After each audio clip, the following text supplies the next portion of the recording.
माँ के भी ज़्यादा खा लेंगे, घूम लेंगे, इससे ज़्यादा कुछ है नहीं हमारे पास। और यही पशु भी कर रहे हैं, भोग और खाना पीना। तो हम में और उनमें कोई अंतर नहीं हुआ। फिर ये पता चला कि अंतर है, वो है धर्म का। मनुष्य जन्म में हम लोग धर्म के नियमों का पालन कर सकते हैं, लेकिन हम लोग अगर धर्म का पालन नहीं करते तो पशु के समान है। श्लोक क्या था? धर्मेण हीना पशु भी समान। कि अगर किसी व्यक्ति के जीवन में धर्म नहीं है तो किसके समान है? पशु के समान। चाहे वो डॉक्टर हो, इंजीनियर हो, रिक्शा पुलर हो, हलवाई हो, साइंटिस्ट हो, जो भी है, अगर वो धर्म का पालन नहीं करता तो किसके समान है? इसमें कौन कौन आ गए? हमारे घर परिवार के, रिश्तेदार के, आसपास के लोग सब आ गए, अगर वो धर्म का पालन नहीं कर रहे हैं तो। चाहे बेशक देखने में उनके पास मर्सिडीज़ कार हो, बहुत बड़ी कोठी हो, लेकिन अगर ठीक से धर्म का पालन नहीं कर रहे तो जीवन खाली खाने पीने सोने में लगा रहे हैं तो पशु के समान है। फिर हमने ये भी सीखा कि जीवन की सबसे बड़ी समस्याएं, मतलब आनंद का मतलब है कि अगर किसी को दुख ना आए तो वो भी आनंद है। तो दुख हमने समझा क्या है? जन्म, बीमारी, बुढ़ापा और मृत्यु। ये हमारे जीवन का, छोटा करके, ठीक है ना? तो क्या बताया? सबसे बड़ी समस्याएं क्या हैं? जन्म, बीमारी, बुढ़ापा और मृत्यु। अगर किसी को इन समस्याओं का परमानेंट समाधान मिल गया तो भी आनंद है, खुश है जीवती। तो बीमारी नहीं लग रही तो कितना बड़ा सुख है। बुढ़ापा नहीं आ रहा और मृत्यु नहीं होगी, कितना बड़ा सुख है कि नहीं? लेकिन आती हैं ये सारी चीज़ें, इसलिए इसका समाधान चाहिए। तो इसका समाधान ढूंढने के लिए हम किसके पास जाएं? कौन से डॉक्टर के पास जाएं जो मृत्यु रोक दे, जो बुढ़ापा रोक दे? डॉक्टर भी बूढ़े हो रहे हैं, वो भी मर रहे हैं। डॉक्टरों को भी बीमारी लगती है, वो भी परेशान रहते हैं। तो इसका मतलब है जिसने संसार बनाया उसके पास जाना पड़ेगा। किसने बनाया संसार? यहाँ बात आती है भगवान की। तो हमें अगर जन्म और मृत्यु से का समाधान चाहिए तो भगवान के पास जाना पड़ेगा। और भगवान के पास जाने का तरीका क्या है? मृत्यु। दूसरों को मार दो या खुद मर जाओ तो लोग बोलेंगे भगवान के पास गया। ऐसे जाना है? कैसे जाना है? तो भगवान के पास जाने का रास्ता है, मतलब क्या? कि हम लोग भगवान से पूछें और इन समस्याओं का समाधान जानें। तो प्रश्न उठता है कि भगवान है भी कि नहीं।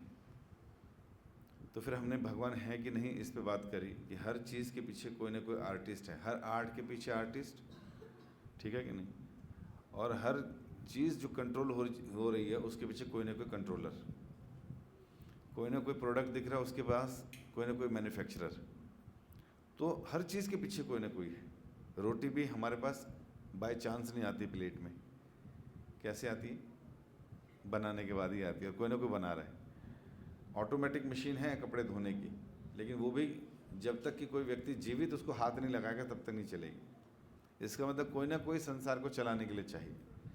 फिर हमने देखा कि किस प्रकार पूरा संसार जो है ये कंट्रोल किया जा रहा है। गैलेक्सीज घूम रही हैं, सारे प्लैनेट्स अपने ऑर्बिट पे घूम रहे हैं, लेकिन इसके पीछे कोई ना कोई कंट्रोलर है, लेकिन वो हमें दिखाई नहीं देता। इसलिए लगता है कि गॉड तो है, लेकिन मुझे दिखाओ तो मानूंगा।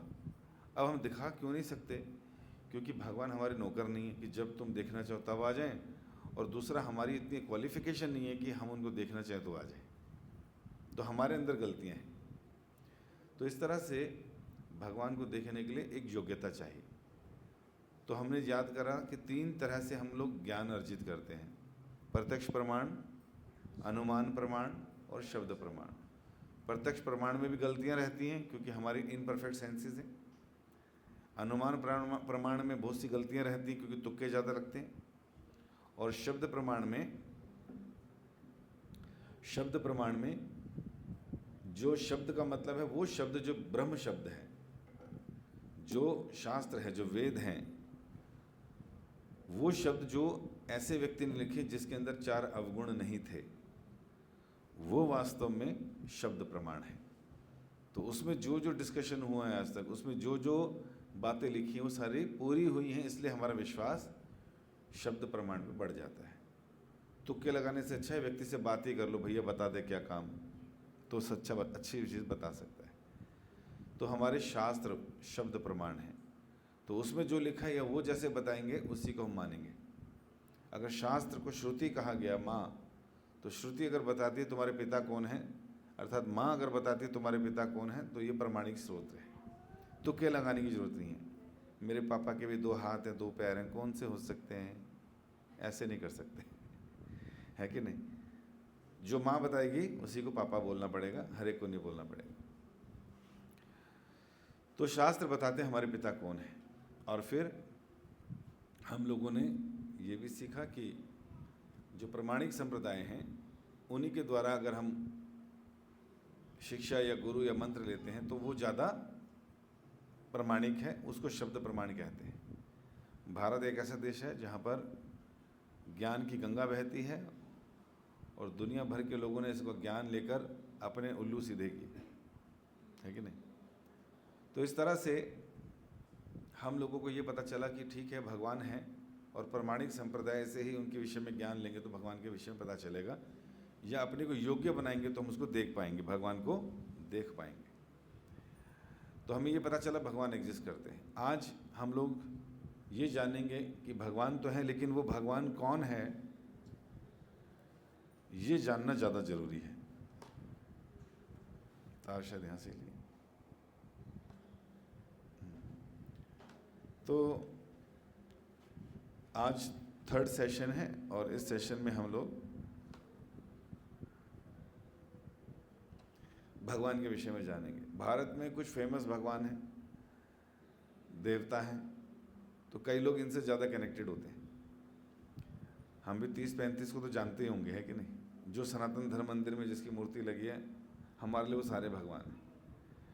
और भगवान को लेकर हम लोग किसकी पूजा करें किसकी ना करें, कुछ लोगों ने बनाए हैं, कुछ मान्यताओं ने भगवान बना दिए, कुछ प्रमाणिक हैं, कुछ देवी देवता हैं, तो इसमें बड़ी कन्फ्यूज़न है।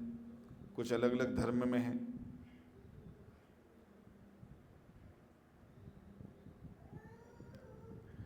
तो सबसे पहले हम बात करेंगे, अगर भगवान के विषय में जानना है तो हम ये नहीं बता रहे अभी कि कौन भगवान है। इस्कॉन वाले तो कृष्णा कोई भगवान बताएंगे, ऐसा नहीं है। तो हम बात शुरू कर रहे हैं कहाँ से, हम बात शुरू कर रहे हैं कि भगवान को समझने के तरीके 3 तरह से रियलाइज़ किया जाता है।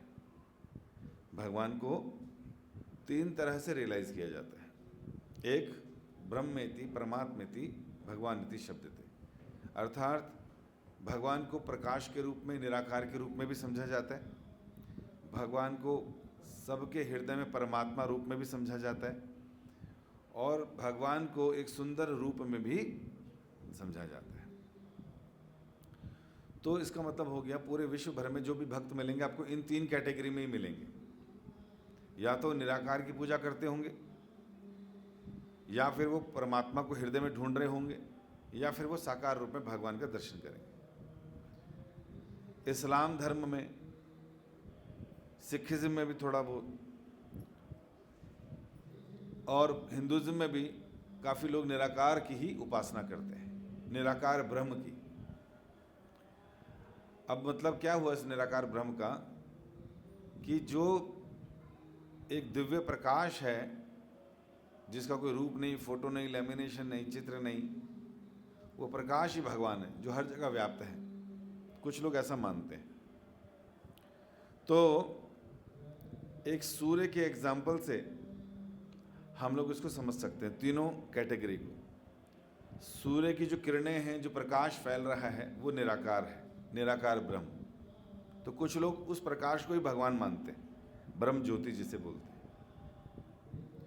कुछ लोग जो सूर्य है उसका जो ग्लोब है, जो दिखाई देता है, जिसका आकार है, उसको भगवान मानते हैं, या उसको मानते हैं कि हाँ दूसरा एस्पेक्ट ये हो गया, एक हो किरणें प्रकाश, दूसरा उसका ग्लोब, और तीसरा सूर्य के अंदर प्रवेश कर जाओ तो वहाँ पर मिलेंगे विवस्वान नाम के राजा और उनकी फायर प्रूफ प्रजा, और वो सूर्य 7 घोड़ों पर पूरे पृथ्वी का चक्कर लगाते हैं। ठीक है। तो इस एग्जाम्पल से हम ये समझ सकते हैं कि भगवान को तीन तरह से कैसे समझा जा सकता है। जैसे कि एक सूर्य को, सूर्य का प्रकाश, सूर्य का आकार और सूर्य के अंदर जीवन, जिसमें उसके राजा हैं विवस्वान। तो ये तीन एस्पेक्ट हैं। उसी तरह भगवान को कैसे समझा जाता है? एक दिव्य तेज जो पूरे ब्रह्मांड में ब्रह्म ज्योति के रूप में फैला है। दूसरा लोकलाइज परमात्मा जो सबके हृदय में परमात्मा है, आकार है उनका। और तीसरे जहाँ से ये सब कुछ आया, भगवान का उस स्वरूप। तो तीन एस्पेक्ट हैं। और ये किस बेसिस पे हम कह रहे हैं? पहला श्लोक दिखा दिया। दूसरा है 14वें अध्याय का 27वां श्लोक, जहाँ कृष्ण कहते हैं और मैं ही उस निराकार ब्रह्म का आश्रय हूँ। मतलब जो इस्लामिक लोग निराकार मानते हैं उस अल्लाह को, भारत में हिंदू लोग जो निराकार मानते हैं भगवान को, बहुत से लोग ब्रह्म ज्योति मानते हैं, प्रकाश मानते हैं भगवान को, बिल्कुल सही है वो। लेकिन कृष्ण कह रहे हैं कि वो जो ब्रह्म है, निराकार ब्रह्म तेज, वो उस निराकार ब्रह्म को जो है वो मेरा ही ऊपर आश्रित है। जैसे ट्यूबलाइट कह रही है जो ये रोशनी हो रही है, ये मेरी वजह से हो रही है। समझ आया? उसी तरह भगवान कह रहे हैं भाई जो निराकार प्रकाश है वो मेरे ही ऊपर आश्रित है, मेरे शरीर से निकलने वाला तेज है, जिसको दुनिया क्या मानती है? निराकार ब्रह्म। ब्रह्म तो है ही, भगवान तो है ही, लेकिन निराकार है। लेकिन उस निराकार का सोर्स क्या है? भगवान कृष्ण। गीता किसने बोली है? भगवान कृष्ण ने। तो यहां अगर वो कह रहे हैं मैं ही उस निराकार ब्रह्म का आश्रय हूं, इसका मतलब क्या हुआ? जो निराकार ब्रह्म है उसका आधार कृष्ण है। जैसे ये रोशनी हमें मिल रही है, ये निराकार है, इसका आकार है, दिख रहा है कुछ? लेफ्ट राइट हर जगह प्रकाश फैला हुआ है, लेकिन इसका आधार क्या है? ये किस पे आश्रित है? उस ट्यूबलाइट पर। तो उसी तरह कृष्ण कह रहे हैं वो निराकार ब्रह्म का आश्रय मैं हूं। समझ आ गया? क्लियर हो गया? चलिए, वेरी गुड। तो इसलिए जब इस्लामिक लोग मिलते हैं या भारत में निराकारी लोग मिलते हैं और वो कहते हैं आप हमको पढ़ो, हमें जानो, निराकार है ब्रह्म की कोई मूर्ति नहीं, कोई रोशनी नहीं, कोई वो नहीं, तो क्या समझोगे आप इससे? कौन से दर्जे का व्यक्ति है वो? तीन क्लास हो गए डिवोशन की, ब्रह्मेति, परमात्मेति, भगवानेति शब्द। यह एक एग्जाम्पल और देते थे प्रभुपाद जी की। एक गांव में पहली बार रेलगाड़ी आई। सरपंच ने तीन समझदार लोगों को कहा जाओ बताओ रेल कैसी होती है। तीनों लोग स्टेशन पे खड़े हो गए। तभी जो है शाम हो गई, देखा अचानक एक बहुत लाइट आ रही है, प्रकाश। तो व्यक्ति भागा, कहता मैं बताऊंगा जाकर। उसने सरपंच को बोला, गांव पूरा इकट्ठा था जैसे आप बैठे हो, अरे आज हम ट्रेन देखे हैं, बहुत बड़ा लाइट है, बहुत बड़ा गोला है, प्रकाश है, आंखों में चुभता है। तो लोग डर गए, भाई ये क्या प्रकाश हमारे गांव की तरफ आ रहा है। दूसरा व्यक्ति खड़ा था, उसने देखा नहीं थोड़ा और आगे आने दो, उसने देखी लाइट है और पीछे सांप जैसा कुछ चल रहा है, डब्बे बने हुए। तो भाग कर गया, सरपंच जी हम बताएंगे कैसी होती है ट्रेन। आगे लाइट है, पीछे बहुत लंबा सांप जैसा, और वो डब्बे कटे हुए हैं ऐसे ऐसे, बहुत से हैं। वो कहते समझ नहीं आ रहा इससे भी। तीसरा व्यक्ति और रुका, समझदार था।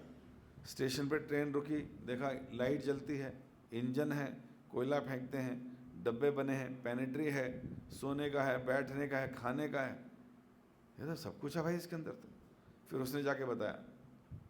तो अब इन तीनों में सबसे अच्छी डिस्क्रिप्शन किसकी है? वो व्यक्ति जो तीसरे नंबर पे आया। लेकिन वो पहले और दूसरे को गलत नहीं बता रहा, वो जानता है कि पहला भी ठीक है और दूसरा भी ठीक है।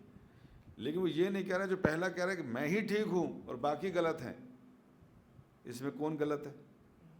पहले वाला गलत है, क्योंकि भैया वो पहले आकर जो जितना देखा उतना ही बता रहा, उसके बाद नहीं बता रहा, और दूसरे और तीसरे को गलत बता रहा है।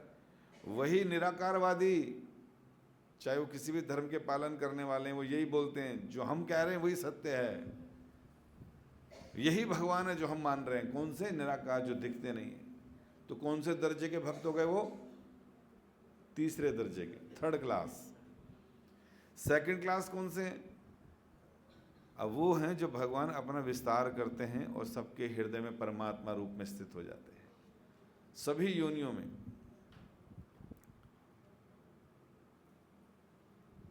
अच्छा जी, क्या कहा भगवान ने? ईश्वर सर्वभूतानां हृदय अर्जुन तिष्ठति। भगवान कह रहे हैं अर्जुन को कि मैं सबके हृदय में उपस्थित परमात्मा रूप में खड़ा हूं। क्या मतलब हुआ इसका? हमारे अंदर जो परमात्मा है, कीट पतंगा पेड़ पौधे सबके अंदर परमात्मा है।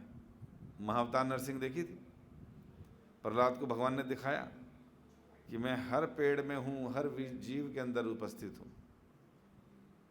तो जो परमात्मा खड़े अंदर, कृष्ण क्या कह रहे हैं गीता में? ईश्वर सर्वभूतानां, सभी भूत मतलब सभी जीव, सभी लोगों के अंदर हृदय से अर्जुन तिष्ठ, मैं सबके हृदय में उपस्थित हूं परमात्मा रूप में। तो जो योगी हैं, जो गुफाओं में बैठे हैं, जो ध्यान लगा रहे हैं योग के द्वारा, क्या योग करते हैं वो? यम नियम आसन प्राणायाम प्रत्याहार धारणा ध्यान समाधि, ये स्टेजेस हैं। और इस स्टेज में जब समाधि में पहुंचते हैं तो परमात्मा का दर्शन करते हैं अंदर, उन पर अपना ध्यान केंद्रित करते हैं, देख लेते हैं कि शंख चक्र गदा और पद्म पकड़ा भगवान ने। इन परमात्माओं का सोर्स क्या है? कहां से है सारे परमात्मा? कृष्ण कह रहे हैं मैं, ये सारे के सारे परमात्मा जो हैं, ये जो उपस्थित है सबके हृदय में, ये वास्तव में मेरे ही अंश हैं। तो ये दूसरे दर्जे के हो गए। तो अगर कभी आपको योगी मिले, योग की बात करें, योग का अल्टीमेट गोल क्या है? ध्यान लगाना। किस पर? भगवान पर। कहाँ भगवान? हृदय में। तो भगवान कृष्ण गीता के 6ठे अध्याय में 48 श्लोक में क्या कह रहे हैं? वो कह रहे हैं योगी नाम अपि सर्वेशाम मद गते अंतरात्मना। योगी बहुत से हैं, इन सब योगियों में जो सबसे अच्छा योगी है, टॉप मोस्ट योगी है, वो अपने हृदय में मुझ पर ही ध्यान लगाता है। क्लियर? तो जब योगी आपको बोले अरे तुम्हें क्या पता, तुम तो हमाला कर रहे हो, इससे कुछ नहीं होगा, अरे हमसे पूछो, हम ध्यान लगाते हैं, यम करते हैं, नियम करते हैं, ध्यान सीधा कमर सीधी, हम जंगलों में बैठते हैं तब जाके हम देखते हैं, तो समझ जाओ ये कौन से दर्जे की बात कर रहा है? द्वितीय, सेकंड क्लास। फर्स्ट क्लास वाले कौन है? अगले श्लोक में भी यही बोल रहे भगवान, अहम आत्मा गुणाकेशा सर्वभूतेषु स्थितः। मैं सब जीवों के अंदर स्थित हूं। ठीक है ना? मैं समस्त जीवों के हृदय में स्थित हूं, परमात्मा हूं। मैं ही समस्त जीवों का आदि मध्य और अंत हूं। भगवान ही से ही बिगिनिंग है, भगवान से सब कुछ चल रहा है, और कृष्ण ही सबके अंत हैं।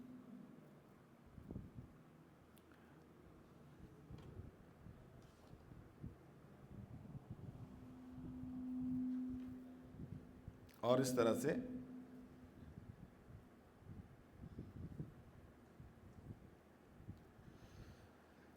कुछ लोग भगवान गीता में कह रहे हैं अव्यक्तम व्यक्तम आपन्नम मन्यते माम अबुद्धया। अबुद्धया जिसकी बुद्धि कम है। परम भावम अजानंतो ममव्यन्यम अनुत्तमम, मतलब बुद्धिहीन मनुष्य, जिनकी बुद्धि नहीं है, जिनके पास, मुझे ठीक से ना जानने के कारण सोचते हैं कि मैं कृष्ण पहले निराकार था और अब मैंने एक व्यक्तित्व के रूप में रूप धारण किया है। वे अपने कम ज्ञान के कारण, अल्पज्ञ ज्ञान के कारण मेरी अविनाशी और सर्वोच्च प्रकृति को नहीं जानते।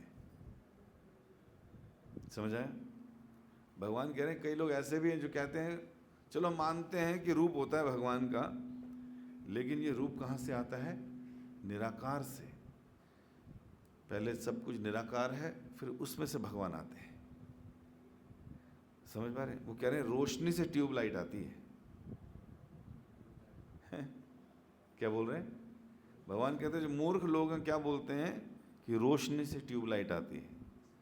समझदार लोग क्या बोलेंगे? ट्यूबलाइट से लाइट आती है भाई। तो भगवान कह रहे हैं जो मूर्ख लोग हैं, कम बुद्धि के लोग हैं, वो ये सोचते हैं कि मैं पहले निराकार था, अब आकार में आया हूँ। क्यों बोलते हैं ऐसा? क्योंकि उनको लगता है कि शायद भगवान प्रकाश से आ रहे हैं, जबकि वो उनका खुद का प्रकाश, उनके शरीर से निकलने वाला तेज। ठीक है कि नहीं? तो क्लियर हो गया आपको कि पूरे संसार में भगवान को 3 तरह से पूजा जाता है। क्या क्या है वो? निराकार, परमात्मा, भगवान का रूप, है ना। और तीसरे दर्जे के कौन है? जो निराकार में ही अपना ध्यान लगाते हैं, निराकार को ही भगवान मानते हैं। दूसरे दर्जे के वो जो परमात्मा की बात करते हैं। और नंबर 1 जो जानते हैं कि भगवान से ही परमात्मा है, उन्हीं से सारा प्रकाश। क्लियर?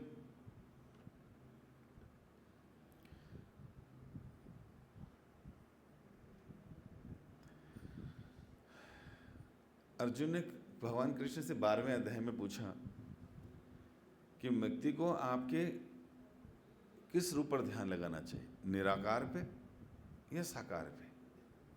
अर्जुन पूछ रहे हैं। पहला प्रश्न है 12वें अध्याय का कि थोड़ा मुझे भी क्लियर कर दो कि मैं निराकार पे ध्यान लगाऊं या साकार पे। तो भगवान ने कहा जो लोग अपने मन को मेरे साकार रूप पे एकाग्र करते हैं वे अत्यंत श्रद्धापूर्वक मेरी पूजा करते हैं और सदैव उसमें लगे रहते हैं, मेरे द्वारा परम सिद्ध माने जाते हैं। मतलब टॉप मोस्ट डिवोटी कौन से माने जाते हैं? भगवान के द्वारा, कि जो मेरे साकार रूप में मेरा ध्यान करते हैं। लेकिन कह रहे हैं जो निराकार में करते हैं, जिन लोगों के मन परमेश्वर के अव्यक्त निराकार स्वरूप के प्रकृति के प्रति आसक्त हैं, उनके लिए प्रगति कर पाना अत्यंत कष्टप्रद है, हो ही नहीं पाएगा उनसे। क्या लगाएंगे निराकार पे ध्यान भाई? देहधारियों के लिए उस क्षेत्र में प्रगति कर पाना सदैव दुष्कर रहता है। देहधारी कौन है? हम लोग। तो कह रहे देहधारियों के लिए उधर ध्यान लगाना इज वेरी डिफिकल्ट। तो इसलिए अगर तुम्हें भगवान के सबसे अच्छे मित्र और भक्त ने पूछा है कि निराकार पे करूं साकार पे करूं, तो भगवान ने क्या बोला? साकार पे करो, मेरे द्वारा परम सिद्ध माने जाओगे। अब बात आती है भगवान की कि चलो हम मान गए भगवान हैं और भगवान के 3 रूपों में सब कुछ है, तो लेकिन भगवान है कौन? तो पराशर मुनि जो व्यास देव जी के पिता हैं, वो एक डेफिनेशन देते हैं। वो कहते हैं ऐश्वर्य समग्रस्य वीरश्च यशस्श्रिय ज्ञान वैराग्यश्चैव षड्भग इति गणा। भगवान, भग मतलब ऐश्वर्य, वान मतलब जो उसको वहन करता है। जैसे गुणवान मतलब जिस व्यक्ति के अंदर गुण भरे हुए, गुणवान। धनवान जिस पे बहुत अधिक धन है, धन वाला गुण उसके पास। उसी तरह भगवान जिसके पास सारे ऐश्वर्य असीमित मात्रा में है, वो भगवान है। तो क्या कह रहे हैं? जिनके पास संपूर्ण बल, संपूर्ण बल का मतलब भाई आपके अंदर भी शक्ति है, मेरे अंदर भी शक्ति है, भगवान के पास भी शक्ति है।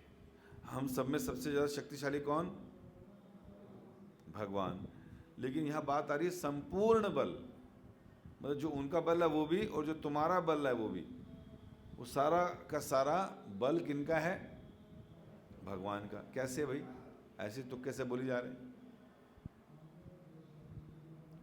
भगवान कहते हैं अहम बलम बलवताम अहम, बलशालियों का बल मैं हूं, मेरे से ही तो शक्ति जा रही है उनको। कैसे जा रही है? मैंने 500 किलो का वेट उठा लिया, भगवान से क्या आ रहा है? मैंने उठाया, तो कहां से आ रही शक्ति? कैसे? कैसे आ रही है भगवान से, कैसे वो शक्ति भगवान की? ऐसे थोड़ी हाँ हाँ कर रहे हैं।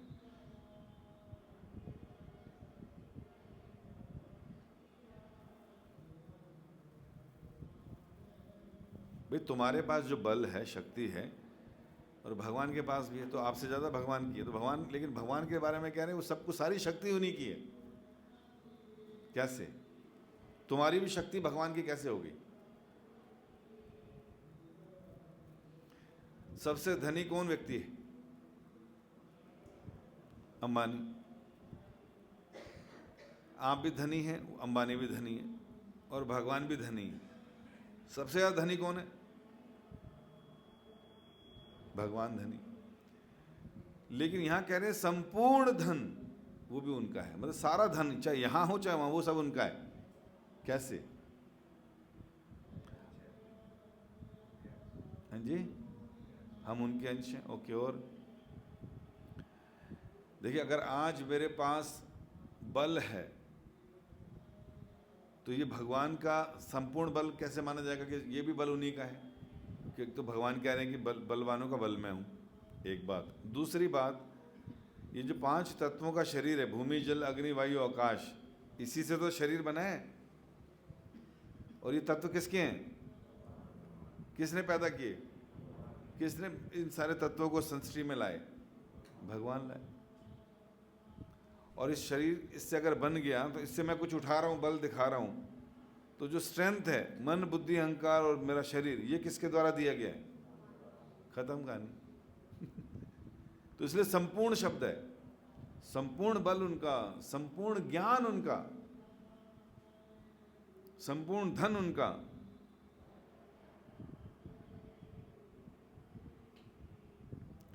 तो संपूर्ण धन भी उनका है, तो ये सारे ऐश्वर्य उनके, यश भी उनका, प्रसिद्धि। और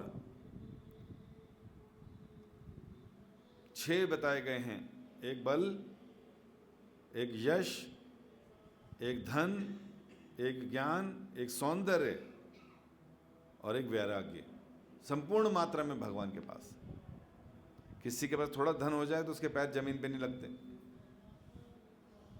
सारी दुनिया जिनको पूज रही है, इतना यश है, वो व्यक्ति के पैर जमीन पे नहीं लगते। लेकिन भगवान सब कुछ होते हुए भी एक तो जेल को चुनते हैं जन्म लेने के लिए, कितना बड़ा वैराग्य है। अपने मित्र का रथ खींचने को तैयार हो जाते हैं, कितना बड़ा वैराग्य है। राजसूय यज्ञ है युधिष्ठिर का, तो गेट पे बैठते हैं सबके चरण धुलाने के लिए, कितना बड़ा वैराग्य है। ये है भगवान। ठीक है। तो भगवान का मतलब, जिस व्यक्ति के पास ये 6 ऑपोलेंस, 6 ऐश्वर्य संपूर्ण मात्रा में है, वही भगवान कहलाने लायक है।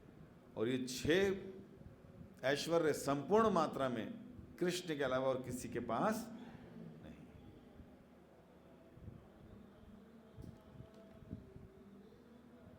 समझ आ गया? तो वो है कृष्ण, संपूर्ण धनवान।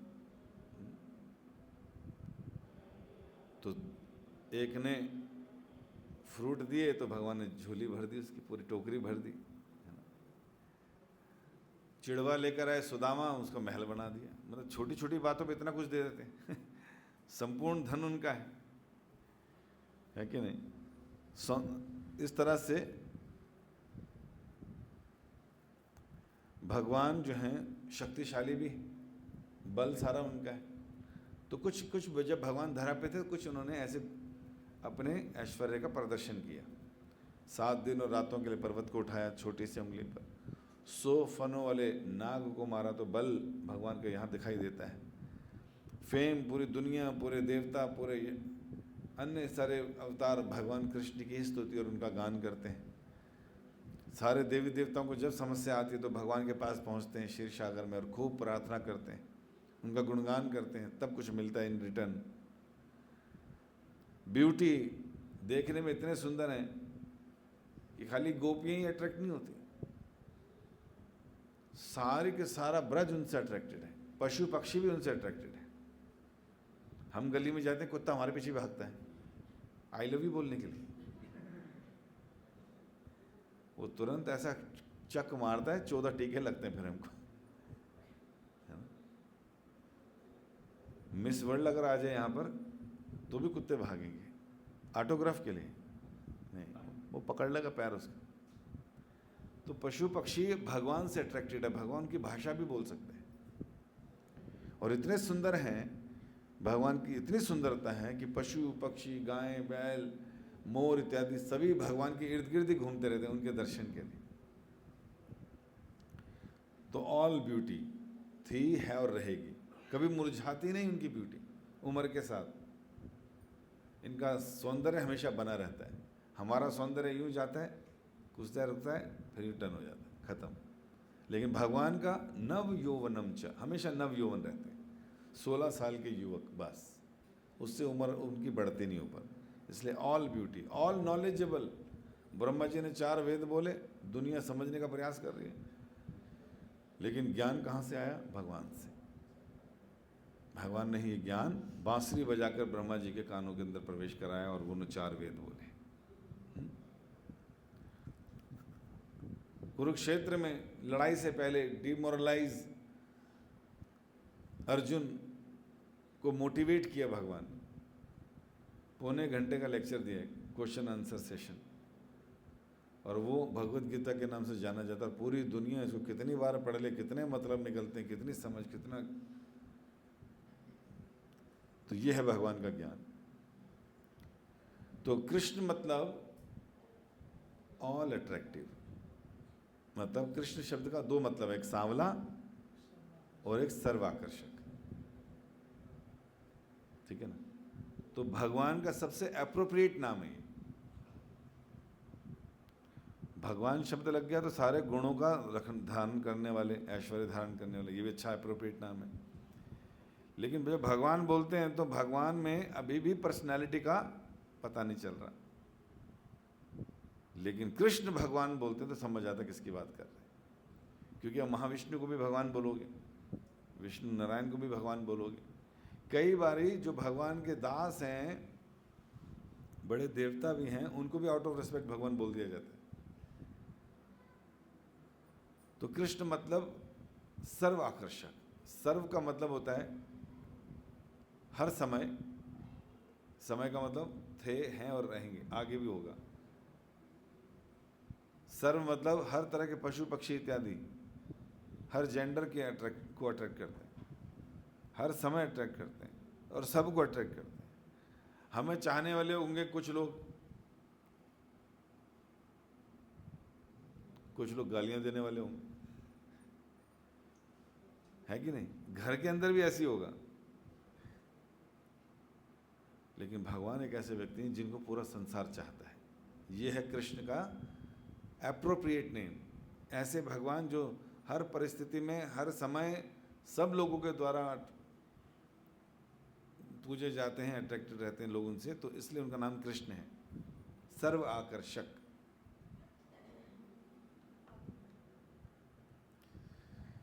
और जितने भी अवतार हैं वो सब भगवान से ही निकले हुए हैं, सब भगवान के ही विस्तार हैं। रामादि मूर्तिषु कला नियमेन तिष्ठन् नाना अवतार मकरोद भुवनेषु किंतु कृष्ण स्वयं संभवत परम पुमान यो गोविंदमादि पुरुषम तमहं भजामि। कह रहे हैं जिन्होंने श्री राम, नरसिंह, वामन इत्यादि विग्रहों के रूप में असंख्य, मतलब कला और नियन संख्या में रूप धारण किए, इतने अवतार लिए, परंतु जो भगवान श्री कृष्ण के रूप में स्वयं प्रकट हुए, उन आदि पुरुष भगवान का मैं भजन करता हूँ। मतलब जितने भी अवतार होते हैं ये सब भगवान के कला हैं और उनके विस्तार हैं। लेकिन जब कृष्ण आते हैं उसमें वो स्वयं भगवान हैं, मतलब ये सबके सोर्स हैं। यही भागवतम में सुखदेव गोस्वामी जी ने बताया। उन्होंने भी कहा कि बड़े सारे भगवान के अवतार बताए, उसमें कृष्ण का भी नाम ले दिया, लेकिन नाम लेने से क्या होगा, लोगों को लगेगा भी कृष्ण भी अवतार है। लेकिन कहते नहीं, कृष्णस्तु भगवान स्वयं, ये जो मैंने नाम लिया है ये स्वयं भगवान है, बाकी सब अवतार हैं, कृष्ण अवतारी हैं। अच्छा, ये थोड़ा और अभी और नहीं समझ आएगा कि कृष्ण क्यों बोल रहे हो, तो 5000 साल पहले आए थे, अवतार तो पता नहीं कब कब से, कितने कितने युगों में, फिर कृष्ण कैसे हो गए सबके सोर्स। तो कह रहे हैं दीपा चिरे वही दशनातम तरम भूपेत्या दीपा ये कह रहे हैं दीप का एग्जाम्पल दे रहे कि जैसे एक मोमबत्ती जलाई, उससे आपने 100 मोमबत्ती जला दी, सारे को प्रकाश एक समान है, लेकिन सबसे महत्वपूर्ण मोमबत्ती कौन सी? सबसे पहली वाली जिससे सारी जलाई। उसी तरह कृष्ण पहली मोमबत्ती, जिनसे जितने भी अवतार निकले, असंख्य अनंत अवतार हैं भगवान के, तो जितने भी अवतार उनसे निकले वो सारे अवतार शक्तिशाली भगवान के समान ही हैं। विष्णु तत्व है, एक ही तत्व है वो सब, प्रकाश। लेकिन सबसे महत्वपूर्ण प्रकाश वाली कौन सी जगह है? जो सबसे पहली थी, जिनसे सारे आए। अब भी हमारे को थोड़ी कन्फ्यूजन होगी, क्यों हम जबरदस्ती कृष्ण को परम भगवान बोल रहे हैं? क्यों सारे अवतारों का सोर्स बोल रहे हैं? हमने तो सुना जी विष्णु से सारे अवतार होते हैं, हमने तो देखा है जी विष्णु पुराण में, सीरियल में देखा विष्णु से एक एक अवतार आ रहे हैं, और आप कृष्ण को बता रहे हो अभी भी। गोविंद आदि पुरुषम तमहम भजामि। ब्रह्मा जी कह रहे हैं गोविंद कृष्ण की मैं पूजा करता हूँ जिनसे सब कुछ है। और थोड़ा सा क्लियर कर लेते हैं, ब्रह्मा जी कह रहे हैं ईश्वर परम कृष्ण सच्चिदानंद विग्रह अनादिरादि गोविंद सर्व कारण कारण। ब्रह्मा जी कह रहे हैं ईश्वर का मतलब होता है स्वामी। स्वामी तो बहुत हैं, कंट्रोलर बहुत हैं, लेकिन परम कंट्रोलर, परम नियंता, परम भगवान कौन है? कृष्ण। कौन है ब्रह्मा जी? आप लोग नहीं गए थे पुष्कर? कितने लोग गए थे पुष्कर? बस 2-2.5। चलो कोई बात नहीं। ब्रह्मा जी का वहां पर बड़ा गुणगान हुआ। तो बताते हैं ब्रह्मा जी से ही सारी सृष्टि आई, सारे मानसिक पुत्र हुए, उन्होंने सारे के सारी पीढ़ियों को आगे बढ़ाया, मनु शत्रुघ्न इत्यादि सबको। तो वो ब्रह्मा जी जो हैं पहले व्यक्ति हैं इस संसार के, और वो गुणगान कर रहे हैं भगवान का। उनसे अच्छा कोई सोर्स होगा? बाकी तो जितने आएंगे वो कौन है? अब उनके बाद ही आएंगे, उनसे कम ज्ञान के होंगे। तो कह रहे हैं गोविंद के नाम से विख्यात श्री कृष्ण ही परमेश्वर हैं। उनका सच्चिदानंद शरीर है, निराकार नहीं है वो, सत चित और आनंद से बना हुआ सुंदर शरीर है। वे सबों के मूल उत्स हैं। वो सभी के मूल उत्स मतलब वो सबको प्रकट करने वाले व्यक्ति हैं, उनका कोई उत्स नहीं। वो सबको प्रकट करते हैं, उनको कोई प्रकट नहीं करता। वो सबको पैदा करते हैं, उनको कोई पैदा नहीं करता। क्या बात कर रहे हो? देवकी ने यशोदा ने पैदा किया? जी नहीं। ये तो भगवान अपने परम भक्तों को लीला के लिए नीचे पहले भेजते हैं, फिर उनके थ्रू भगवान यहाँ प्रकट होते हैं। समझ पा रहे हैं? अपनी लीला के लिए भगवान ऐसा करते हैं। शिव जी भी कहते हैं, पार्वती पूछते हैं आप कहाँ ध्यान लगाते हो? सारे लोग आप पे ध्यान लगा रहे हैं, आपका ध्यान कहाँ है? आप किसकी माला जपते हो? आपने क्यों ध्यान लगा रखा है? तो कहते हैं राम रमेति रमेति रमे रमे मनोरमे सहस्त्र नाम अभितुल्यम राम नाम वरान। चलो मैं तुम्हें बता ही देता हूँ कि मैं श्री राम का नाम जप करता हूँ, और भगवान का नाम एक बार बोलने से 1000 विष्णु के नाम का फायदा हो जाता है। शिव जी कह रहे हैं राम एक बार बोलोगे तो विष्णु के 1000 नाम के बराबर है। आराधना नाम सर्वेशाम विष्णु आराधनम परम तस्माद परतरम देवी तद्या नाम समर्चनम। कि जब आराधना की बात आती है तो परम आराधना विष्णु की ही की जाती है। तत्व एक ही है। कहीं विष्णु बोलते हैं, कहीं राम बोलते हैं, कहीं कृष्ण बोलते हैं, किताबों में ऐसा दिखेगा। लेकिन वैष्णव ही जानते हैं कि जब विष्णु बोला जा रहा है, वैसे विष्णु भी कृष्ण का एक नाम है। और अगर ऐसा ना समझ पाए और विष्णु को अलग विष्णु माने तो भी मोमबत्ती सारी समान प्रकाश देने वाली है, उसमें कोई डिफरेंस नहीं है। लेकिन डिफरेंस है भी, जो पहली मोमबत्ती वो ज़्यादा महत्वपूर्ण है, अन्यथा तत्व में कोई अंतर, और थोड़ा बहुत और भी अंतर है जो अभी आगे बताएंगे।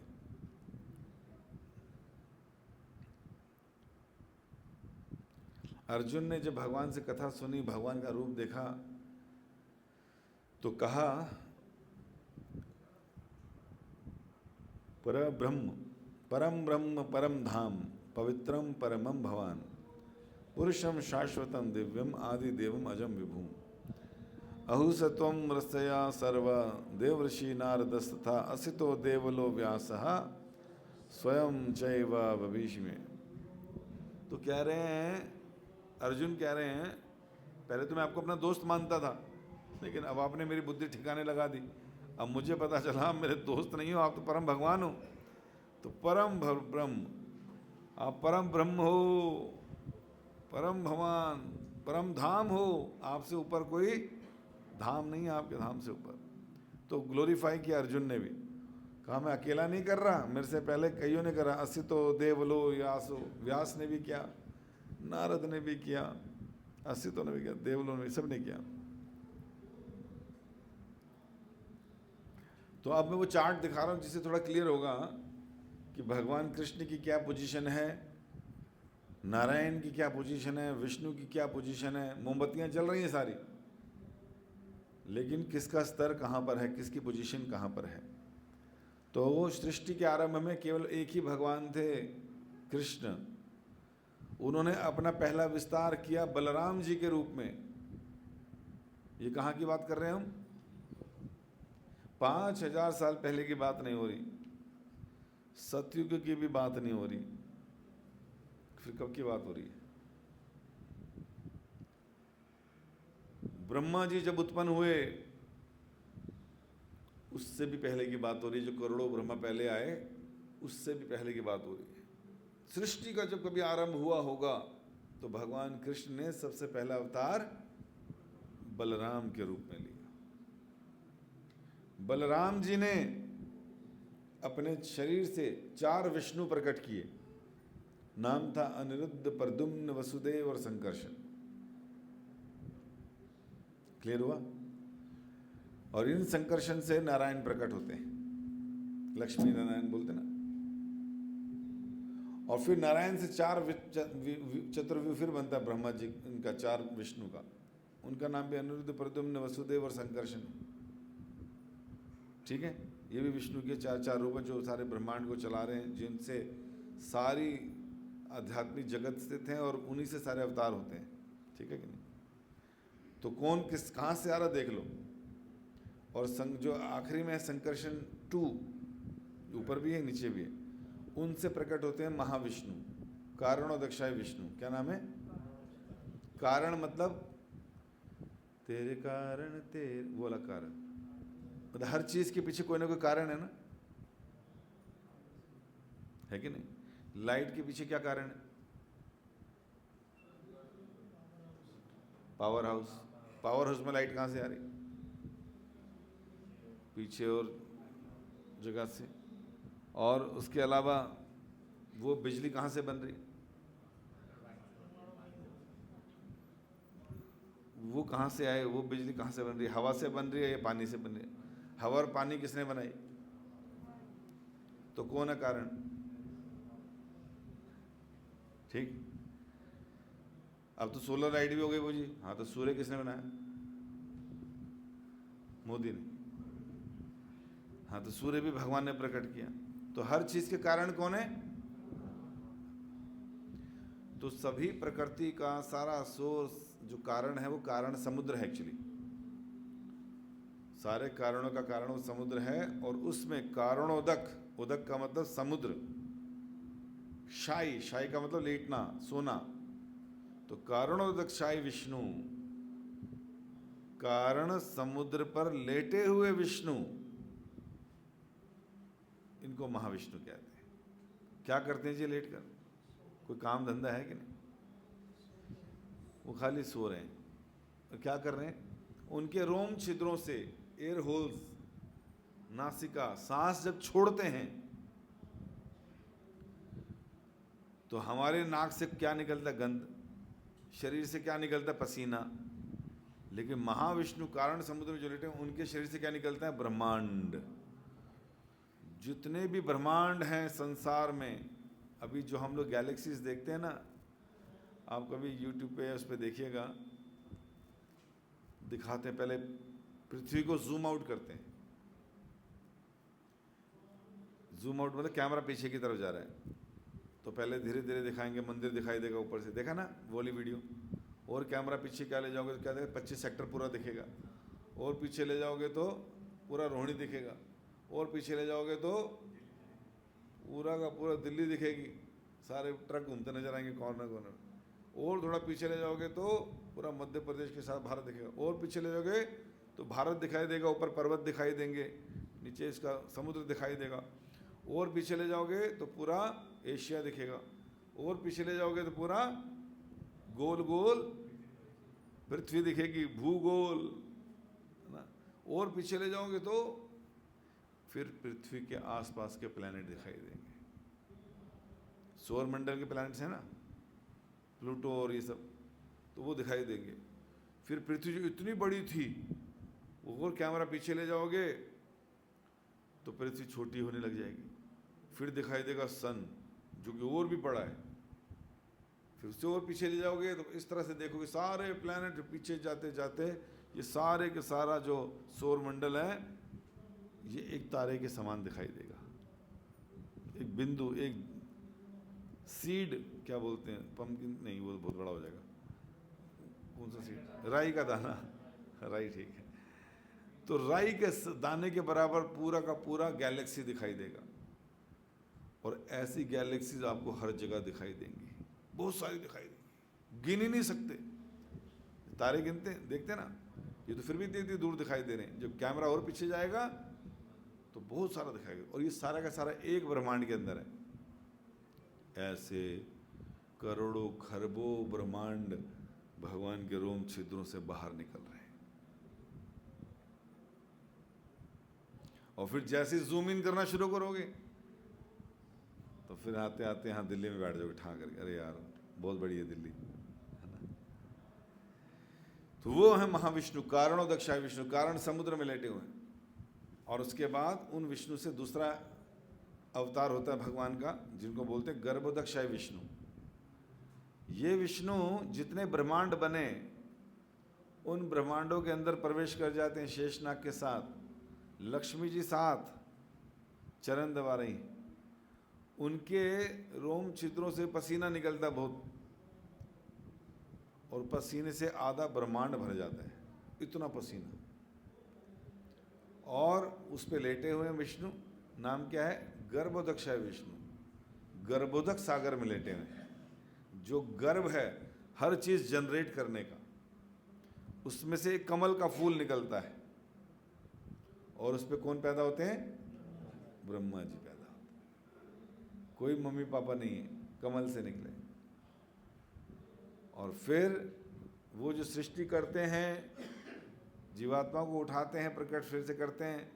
तो तीसरे विष्णु हैं क्षीरोदक्षाय विष्णु, जो क्षीर सागर में, दूध के सागर में लेटे। और वो विष्णु के दो काम हैं। जितने भी लिविंग बीइंग्स, जातियां प्रकट हुई, योनियां जितने भी, उन सबके हृदय में परमात्मा रूप में चले जाते हैं। कौन? क्षीरोदक्षाय विष्णु।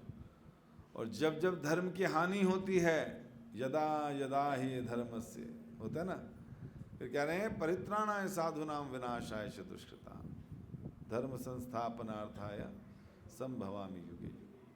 तो कह रहे हैं पृथ्वी पर जब जब धर्म की हानि होती है तो क्षीरोदक्षाय विष्णु कभी राम बन के कभी वामन बन के चले आना। तो वो लेते हैं सारे अवतार। कौन? क्षीरोदक्षाय विष्णु। वो सारे अवतार ले लेकर आते हैं। इसलिए पुराणों में ठीक लिखा है कि विष्णु से सारे अवतार होते हैं। कौन से विष्णु से? कहां पर है वो? क्षीर सागर। यहां पर कहां है? सबसे नीचे है कि नहीं? लेकिन जब भगवान कृष्ण को आना होता है, वो कहाँ है? स्क्रीन में सबसे ऊपर। तो वो अपनी लीलाओं को छोड़कर भगवान अपना धाम यहाँ भेजते हैं और उस धाम में स्वयं प्रकट होते हैं नीचे। तो 5000 साल पहले जो कृष्ण अवतरित हुए, वो ये ऊपर वाले कृष्ण नीचे आए। और क्योंकि विष्णु और कृष्ण में कोई अंतर नहीं, ऑफिशियल काम सारे करने बलराम जी से कर रहे हैं। सारे अवतार अवतूर संसार को चलाने का काम कौन कर रहा है? बलराम जी कर रहे हैं। सारे विष्णु का सोर्स भी वही है। लेकिन जब भगवान को स्वयं आना होता है, गीता में तो क्या कहा कि मैं अवतार लेता हूं। मैं क्यों बोला? लेता कौन है? कौन अवतार लेता बार बार? शिरोदक्षाय विष्णु। फिर कृष्ण को कह रहे हैं मैं अवतार लेता हूं। गीता में बोला ना, तो झूठ बोला क्या? फिर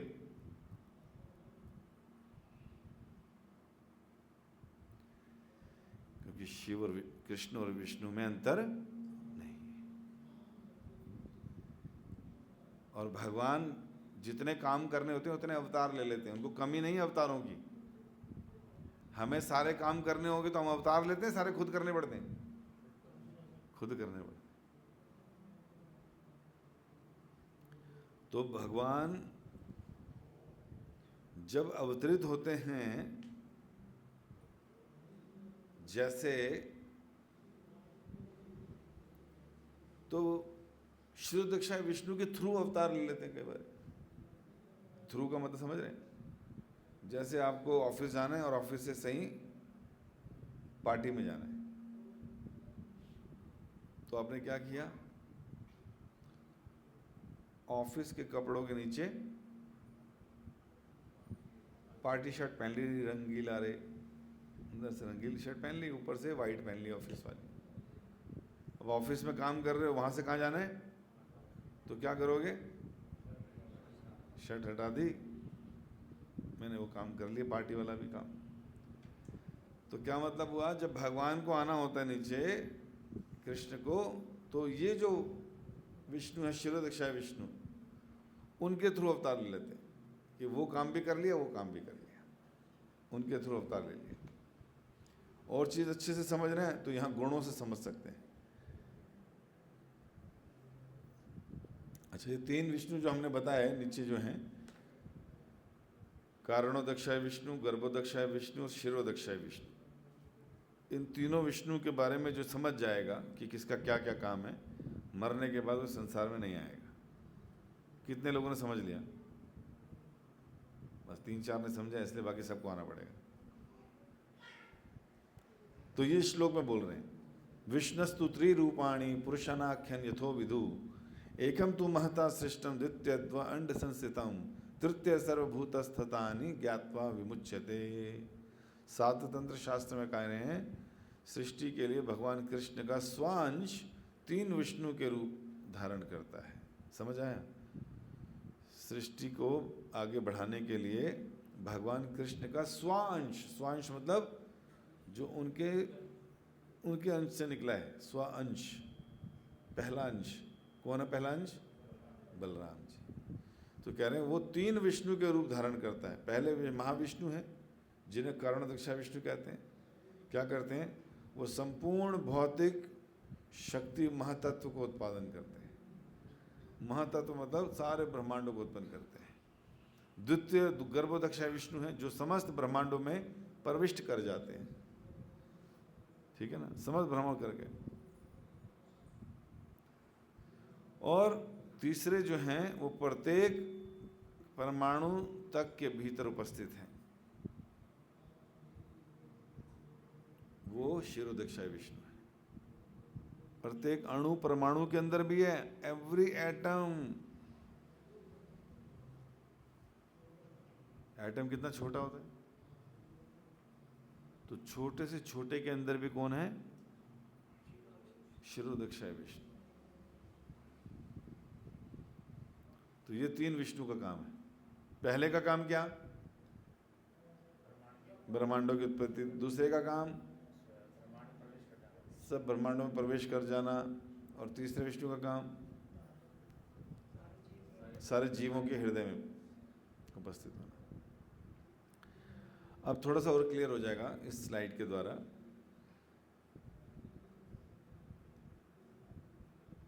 इसमें दिखाया गया है जीव जो हैं, जो सारे जीव जिनके अंदर भगवान प्रवेश करते हैं, वो जीव के अंदर 50 क्वालिटी होती है। कितनी? बस इसको छोड़ के फिर हम आगे चल, यहीं छोड़ दें। चलो अगले में बता देंगे, ठीक है, थोड़ा सा क्लियर करेंगे, टाइम हो गया। तो अगले वाले सेशन में हम इससे आगे चलेंगे। बड़ा सेशन है तो 2-3 भी लग सकते हैं। तो आज हम लोगों ने ये समझ लिया, मेन क्या समझा कि सबसे पहले तो जो भगवान है पूरे संसार में 3 तरह से रियलाइज किए जाते हैं, पूजे जाते हैं। कौन कौन सा है वो? ब्रह्म, परमात्मा और भगवान। ब्रह्म क्या है? भगवान के शरीर से निकलने वाला प्रकाश। परमात्मा का क्या सीन है? वो सारे योनियों के हृदय में प्रवेश। वो हमने पहले बोला था, लेकिन समझ आ गया कौन से वाले परमात्मा है वो? शिरोदीक्षाई वाले। और तीसरे जो भगवान का स्वरूप है वो है असली। तो पूछा गया निराकार करें साकार करें, तो कौन सा करना है? किसने बोला? कृष्णा नहीं बोला भाई, साकार में लगाओ। फिर हमने ये भी जाना कि भगवान कह रहे हैं कि ब्रह्म जो है वो मेरे ऊपर ही आश्रित है, परमात्मा भी मैं ही हूँ और सबके हृदय में हूँ। बोला ना भगवान ने, हृदय से अर्जुन में सबके हृदय में उपस्थित हूँ। तो क्यों बोल रहे हैं भगवान? क्योंकि वो खुद ही अवतार ले लेके आते, तीनों विष्णु के रूप में, है ना, बलराम के थ्रू। और इस स्लाइड के द्वारा हमने जाना कि परम कृष्ण हैं। सृष्टि के आरंभ में पहला अवतार उन्होंने बलराम का लिया। बलराम के जो चतुर्व्यूह बना विष्णु का, उनके नारायण, फिर चतुर्व्यूह बना, और इस तरह से 3 विष्णु नीचे आते हैं।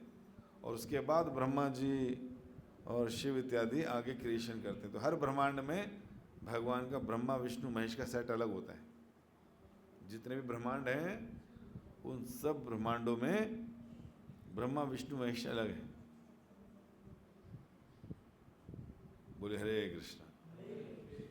तो आप सबका धन्यवाद। आज यहीं विराम देते हैं। प्रभु जी का धन्यवाद करेंगे। हरे कृष्ण महामंत्र बोलते हैं। हरे कृष्ण कृष्ण कृष्ण हरे हरे, हरे राम राम राम हरे हरे। किसी का कोई प्रश्न है तो पूछ सकते हैं जी।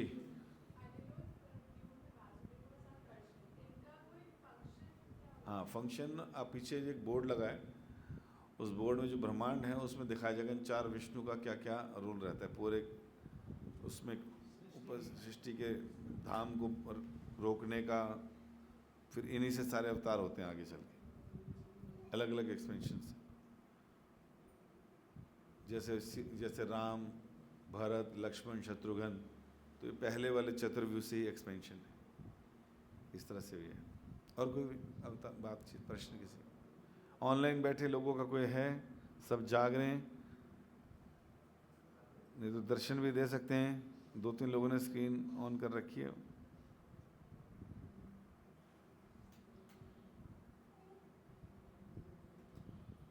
ठीक है, सब सो रहे हैं, कोई बात नहीं। हरे कृष्ण। आपका प्रश्न हो तो आप भी मैसेज में डाल सकते हैं, ग्रुप में हमारा दे देंगे। लेक्चर हम वहीं शेयर कर देंगे, रिकॉर्ड हुआ है। हरे कृष्णा। श्रील प्रभुपाद की। सुनो, ये कहाँ से ख़त्म होगी आईडी?